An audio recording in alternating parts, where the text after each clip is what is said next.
Bonjour, moi c'est la sœur Bardelou. Alors aujourd'hui je vais partager ce que Dieu m'a mis à cœur.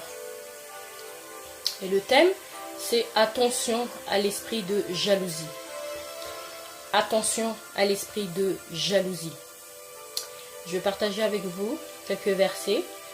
1 Jean 3,15 dit: quiconque est son frère, quiconque c'est tout le monde, est son frère, est un meurtrier.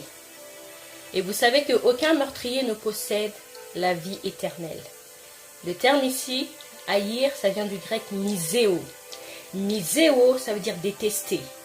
Ça veut dire haïr. Ça veut dire poursuivre avec haine. Prenons un autre verset.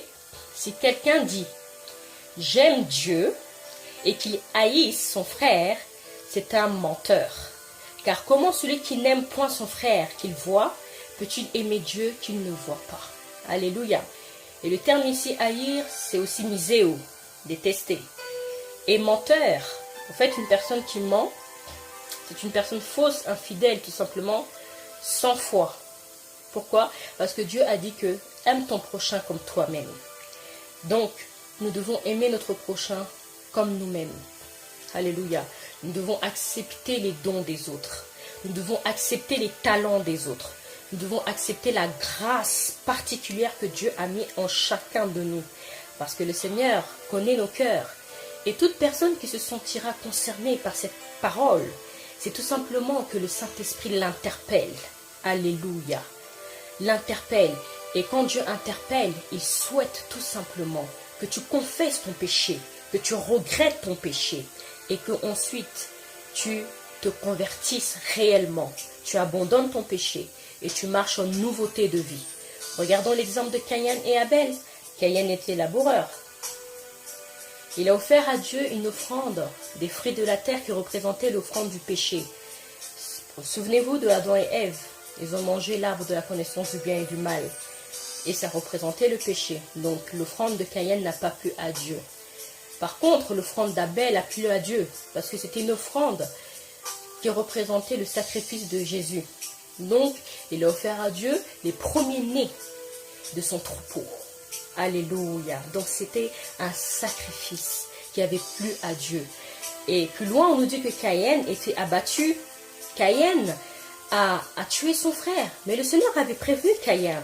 Il avait dit, mais attention Caïn, que le péché ne se couche pas à ta porte, mais toi domine sur lui. Ce que aurait dû faire Caïn, c'est s'examiner. Alléluia. Nous les chrétiens, nous devons nous examiner, faire attention à nos pensées. Parce que nos pensées déterminent nos actions. Nos pensées déterminent nos comportements, nos attitudes. Alléluia. Galates 5, 19 dit que la jalousie fait partie des œuvres de la chair. Donc on peut dire que la jalousie, c'est un comportement immature. Alléluia. Nous devons faire attention à nos attitudes, à nos comportements. Nous devons marcher par l'esprit, par la foi. Galates 5, 22 nous donne les fruits de l'esprit. L'amour, la paix, la joie, la patience, la maîtrise de soi, la bonté et la bénignité. Alléluia. Faisons très attention à nos pensées, à nos attitudes. Accepte ton prochain tel qu'il est. Aime ton prochain tel qu'il est. Aimer ne veut pas dire être dans les sentiments. Non. Aimer veut tout simplement dire la vérité à son prochain. L'accepter tel qu'il est. Accepter ses dons, ses talents que Dieu lui a donnés. Alléluia. Parce que si tu n'acceptes pas la grâce de l'autre, comment Dieu va émonder le fruit qui est en toi? Alléluia. Donc, c'était tout simplement ce message que je voulais faire passer à toutes personnes qui pourront écouter ce message. À très bientôt, que Dieu vous bénisse.